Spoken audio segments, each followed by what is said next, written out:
हमारे मथुरा में एक मुस्लिम भक्त हुए, उनका नाम था दादर रहमान। एक मुस्लिम परिवार में उनका जन्म हुआ। दूर दूर तक ठाकुर जी से कोई संबंध नाता नहीं था उनका।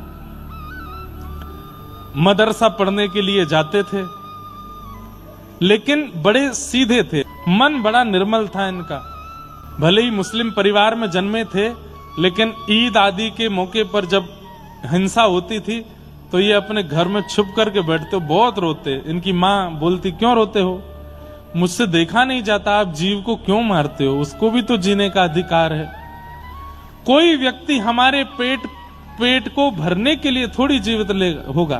तो जो मदरसा जाने का रास्ता था, उस रास्ते में एक मंदिर पड़ता था, पर मंदिर के बाहर एक लकड़ी की एक आड़ जैसी थी, ताकि चलते फिरते लोगों को सीधे ठाकुर जी का दर्शन ना हो। जिसका मन हो वो भीतर आके दर्शन करे। पता नहीं कैसे एक दिन रात्रि में वो लकड़ी की जो आड़ थी वो टूट गई। अब उसकी मरम्मत कराने के लिए पुजारियों ने किसी को बोला, उसने कहा कि 10-15 दिन लगेंगे। ठाकुर जी को देखना है उसको और दिखवाना है खुद को। मंदिर के आगे से रोज निकलते थे, कभी दिखे तो थे नहीं ठाकुर जी। पर आज दादर रहमान छोटा बालक मदरसा पढ़ के लौट रहा था। जैसी उसकी दृष्टि पड़ी अंदर, आज वो दीवार नहीं थी, तभी त्रिभंग ललित श्याम सुंदर और बगल में किशोरी जी खड़ी हैं। वो झांकी दिखी तो रुक गया, या कहो 4 कदम आगे बढ़ गया था, 3 कदम पीछे आया, फिर देखा और बाहर से ही देखता रहा। और देखते देखते अब ये तो पता ही होता है सब लोगों की, ये ठाकुर जी हैं और ये इनकी प्रियसी श्री किशोरी जी हैं, श्री राधा रानी हैं। इतना तो उसको भी पता था। अच्छा, ये हिंदुओं के भगवान हैं, कितने प्यारे हैं। इनका मुखमंडल कितना सुंदर है, इनके नेत्र कितने प्यारे हैं, इनके गाल कितने सुंदर हैं, इनके हाथ कितने सुंदर हैं, ये खड़े कितने प्यारे हैं, कैसे त्रिभंग लली ऐसे बन के खड़े हैं। वो बस ये, उसको कुछ और नहीं पता है, वो केवल झांकी देख रहा है। देखता रहा, देखता रहा, देखता रहा। थोड़ी देर बाद कुछ ब्राह्मण लोग वहां आ गए और उन्होंने जब उसको मंदिर के अंदर देखते हुए देखा तो ऐसे थोड़ा घूर करके उसकी ओर देखा, तो डर के मारे वो वहां से चला गया। लेकिन घर गया, अब वो पानी भी पी रहा है। पानी पीने में कितना लगता है? 5 सेकंड, लेकिन वो मुख से लगाए पात्र को बस सोच ही रहा है। कैसी छवि थी, पोशाक कितनी अच्छी थी, बाल कितने सुंदर थे, नेत्र कितने अच्छे थे। माँ घर से बाहर बार बार जाने नहीं देती थी, मौका ढूंढ रहा है, मैं कैसे दोबारा जाऊं। तो एक ही उपाय था, कल जब मदरसा जाऊंगा तो फिर देखूंगा।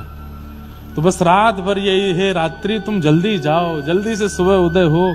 सूर्य उदय होते ही पिताजी ने बैठा दिया, नमाज पढ़ो। तो जो भी क्रम था वो अपना करने लगा। बस उसको तो उत्सुकता थी। माँ ने बाल भोग बनाया था, मुझे भूख नहीं, मैं जा रहा हूँ, आज मौलवी जी ने जल्दी बुलाया है, मैं जा रहा हूँ। चला गया। कोई मौलवी ने जल्दी नहीं बुलाया था, उसको देखना था। मंदिर के बाहर खड़े होकर फिर देखने लगा। कल तो देख करके कैसे तैसे चला गया। अब मंदिर के बाहर मुख्य रास्ता था, वहां कुछ ठेले दुकानें आदि कुछ लगी थी। तो कभी किसी दुकान पर बैठ करके वहां से कुछ सामान लेके खाने लग जाए, देखने के लिए बहाने ढूंढे। कभी किसी दुकान पर खड़े होकर वहां से देखे, कभी कहीं खड़े होकर के देखे। अब तो मदरसे का समय हो गया, समय पूरा हो गया। बालक वापस लौट के घर जाने लगे और दादर रहमान वहीं खड़े खड़े ठाकुर जी को देख रहा है। एक इनके चाचा का बेटा था, उसका नाम था कासिम। उसने आकर के देखा, हे तू आज वहां नहीं आया? मौलवी जी पूछ रहे थे। तो अपने आंसू पोंछे, आंखें लाल पड़ी थी। नहीं कुछ नहीं, बस ऐसे ही थोड़ा बुखार था। बुखार था तो घर पे होता, तो यहां क्या कर रहा है? बाजार में घूम रहा है। कासिम को बुलाया, बोले इधर आओ, मुझे ना कोई अच्छा लग गया है। और क्यों लग गया है मुझे नहीं पता है। अब मुझे डर भी लग रहा है कि कहीं ये अच्छा लगना बुरा तो नहीं है। बोले कौन अच्छा लग गया है? अपने बगल में अपने चाचा के भाई को, बेटे को खड़े, कासिम को खड़े करे, बोले वो अच्छा लग गया है। सामने देखा जैसे त्रिभंग ललित श्याम सुंदर। कासिम बोला, अरे बाप रे, तू क्या कर रहा है? तू इसको देख रहा था सुबह से? बोले हाँ। अरे, बोले पाप लगेगा, चल यहां से। लेकर के गए, बोले कि इसका पता नहीं चलना चाहिए तेरे पिता को और मेरे पिता को। घर में किसी को भी पता चला तो हम लोगों को काट दिया जाएगा, मार दिया जाए, तुझे पता नहीं है कितना बड़ा अपराध है ये। बोले इसमें अपराध क्यों है? वो कितने सुंदर हैं, तूने देखा उनको? उनके मुख देखे, उनके गाल देखे, नेत्र देखे, कितने सुंदर हैं। और उनकी जो प्रियसी राधा रानी, उनकी तो मैं क्या कहूं, वो कितनी सुंदर थी। ये सुंदर हैं तो ये देखने में क्या अपराध हो सकता है? कासिम बोला देख खबरदार, तू खुद कुछ कर रहा है अपराध, मुझसे भी करवाएगा, नहीं करना, नहीं देखना। मैं घर पे नहीं बताऊंगा, लेकिन कल से मत करना ये सब। कासिम को कुछ खाने के लिए कुछ चीज अच्छी लगती थी बाजार की, तो दादर रहमान वो खरीद लाया। अपने चचेरे भाई को वो सामग्री दी खाने की, खुश हो गया, अरे वाह तू मेरे लिए लाया। बोले कि मैं तुझे एक शर्त पे दूंगा। बोले क्या? मुझको देखने दिया कर, घर पे किसी को पता चलना नहीं चाहिए, मैं पढ़ने नहीं जाऊंगा मदरसे में, मुझे बस उनको देखना है, तू घर पर नहीं बता। तो बोला नहीं नहीं ये नहीं होगा। बोले देख आज एक दे रहा हूं, कल 2 सामग्री दूंगा, परसों 4 दूंगा, तुझे रोज खिलाऊंगा, घर पे नहीं बताना। कैसी अद्भुत लीला है। तो कासिम घर पे ना पता चले इसकी पूरी व्यवस्था करता था।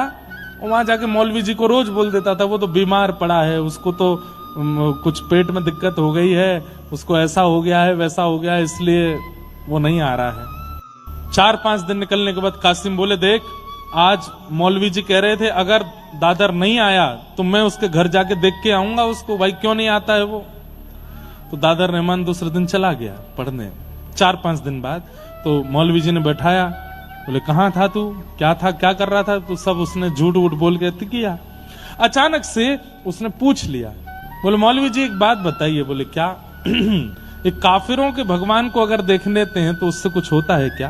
तो मौलवी जी बोले ऐसा क्यों पूछते हो तुम, देखा है क्या तुमने? नहीं नहीं मैंने देखा नहीं, बस पूछ रहा हूं। हम मथुरा में रहते हैं, यहाँ चारों तरफ उनके मंदिर हैं, कभी दिख जाए तो, दिख जाए तो। और बड़े उन्होंने नियम बता दिए, ये ऐसे नमाज करना, फिर ये करना, ये वाला क्रम करना पड़ेगा, वहां तुम्हारा तीर्थ है वहां जाकर के ये करना पड़ेगा, और ऐसा कर रहे हो तब जाकर के उसका जो पाप होगा वो निकलेगा। दादर रहमान बोला बहुत कठिन है, नहीं करना मुझे। मैं देखने में ही राजी हूं, ज्यादा से ज्यादा पापी लगे, मरने के बाद जहन्नुम में जाना पड़ेगा। बोले मरने के बाद ही तो जाएंगे, जब तक जीवित हूं तब तक देख लेता हूं, जहन्नुम ही तो जाना पड़ेगा, देखना नहीं छोड़ पाऊंगा। कासिम ने एक दिन कहा, बोले देख तेरा बहुत ज्यादा हो गया है ये, तू रोज रोज यहाँ खड़े खड़े, और तू रोने लग गया आजकल, तुम्हारा रोता रहता है, ऐसे में ठीक नहीं है, मैं तेरे पिताजी को बता दूंगा। बोले मत बताना, बहुत मारेंगे और दर्शन करना बंद करवा देंगे, मुझे बहुत अच्छा लगता है इनको देखना। बोले मैं बताऊंगा। और कासिम ने जाकर के घर पर बता दिया कि दादर रहमान एक मंदिर के बाहर खड़े होकर दर्शन करता है। ये नहीं बताया रोज करता है, बस इतना कह दिया कि आज किया था, मैंने देख लिया था। इतना मारा पिता ने, इतना मारा कि हाथ की चमड़ी उधर गई। दादर रहमान बोले तू इनके भगवानों को देखेगा, ऐसा करेगा, ये करेगा, रोते रहे। घर में बंद कर दिया। बोले अब तू नहीं जाएगा पढ़ने के लिए। माँ ने समझाया, बोले कि हम मथुरा में रहते हैं, यहाँ चारों तरफ हिंदू ही हैं, अगर किसी की संगति में आकर के उसने गलती कर दी तो आप इतना क्यों मार रहे हैं उसको? तो उन्होंने समझाया, बोले 1-2 दिन नहीं करूंगा ऐसा तो ये बिगड़ जाएगा, करने दो। माँ पूछती है पानी पियोगे? बोले नहीं। भोजन करोगे? बोले नहीं। दर्द हो रहा है तेरे हाथ में लग गई? बोले नहीं। तो फिर? माँ आंखों में दर्द हो रहा है। बोले क्यों? उनको देखना है। माँ तू मेरे साथ चल के देख तो सही, वो कितने सुंदर हैं, उनका स्वरूप, उनका श्रृंगार, उनका तू रूप देखेगी ना माँ, तू भी मोहित हो जाएगी। माँ तो घबरा गई, बोले ये हमारे घर का बेटा, इसको क्या हो गया? ये 2-4-10 दिन तक दर्शन नहीं करने दिए, घर से बाहर नहीं जाने दिए। तो दादर रहमान को लगा अब मुझे नाटक करना पड़ेगा, तभी मैं घर से निकल पाऊंगा। एक दिन सुबह उठ के नमाज अदा करने लगे। पिताजी को लगा कि नहीं सुधर गया। पिताजी से जाके बोले पिताजी आज के बाद नहीं करूंगा, मुझसे गलती हो गई, और मैं अब पूर्ण तरह जो हम लोगों का है उसका ध्यान रखूंगा। बोले हाँ बस यही बात, अब तुम मदरसा जाता है। और जैसे जैसे वो मंदिर समीप आता है, मन में बस स्थिति होती है, और दूर से ही बोलता आ रहा है, वो नाम भी नहीं जानता ठाकुर जी का, वो बस ये जानता हिंदुओं के देवता, ए हिंदुओं के देवता मैं तुमसे प्रार्थना करता हूं, मार्ग यही है, मुझे निकलना पड़ेगा सामने से। आज मुझे 2-4 दिन मदरसा जाने दो, मुझको रोकना नहीं, पर मैं एक बार तुमको देखूंगा। मुझे पकड़ नहीं लेना, मुझे जाने देना, पर मैं देखूंगा जरूर। जैसे ही आया सामने और बड़े डर डर के देख रहा है, और जैसे ही देखा फिर रुक गया, वहीं देखता रहा। देखते देखते आंखों से आंसू, अब तो रोने लगा हाथ जोड़ के कि मैं ये बीच मझधार का कैसे हो गया हूं, मुझे या तो वहीं रहने दीजिए या यहां रख लीजिए, ये बीच में मेरे पिता मुझे मार देंगे, मेरे साथ क्या हो रहा है। पिता को पता चला था कि आज गया है पढ़ने के लिए, तो पीछे से देखने के लिए गए मौलवी से बात करने के, तो रास्ते में ही दिख गया। और जब उस स्थिति में देखा तो सोचो, पहले पता चलने पर जब खाल उधेड़ दी थी तो अब क्या किया हो। इतना बुरा बर्ताव किया, इतना मारा कि बस प्राण नहीं निकले।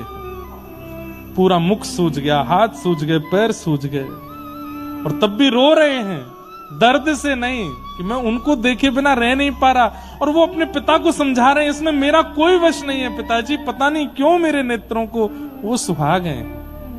मौलवी बुलाए, झाड़ फूंक करने वाले बुलाए, तंत्र मंत्र करने वाले बुलाए कि हमारे बेटे पर कोई ऊपर का साया है, ये उनके देवता को देखता है। इतने सारे तावीज पहना दिए, गले में हाथों में गंडे पहना दिए, पैरों को सांकर से बांध करके घर में रखा कि वहां चला ना जाए।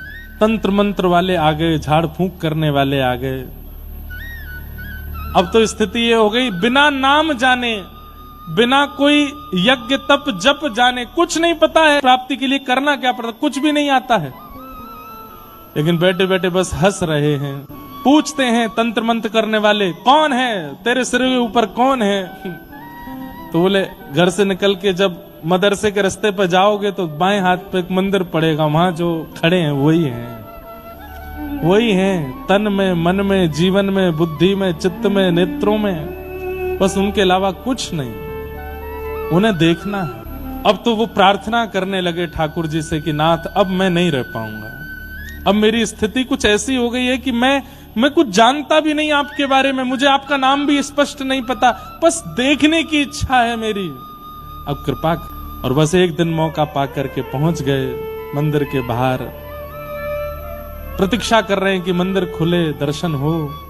घर से भाग करके मौलवी आदि सब ढूंढ रहे हैं कहां हैं, छुप करके बस प्रतीक्षा कर रहे हैं, एक बार झलक दिख जाए प्राण त्याग दूंगा। आज जैसे ही ठाकुर जी का दर्शन करने के लिए पहुंचे, कपाट खुलते ही सामने जब श्याम सुंदर को देखा, दर्शन करके नतमस्तक हुए, नतमस्तक होकर के जैसे ही पुनः उठ करके देखा तो ठाकुर जी सचल होकर के प्रकट हो गए, और प्रकट होकर के दादर को अपने हृदय से लगा करके अपने में ही विलीन, उसको अपने संग ही ले गए ठाकुर जी। नहीं मिले, फिर ठाकुर जी में ही विलीन हो गए।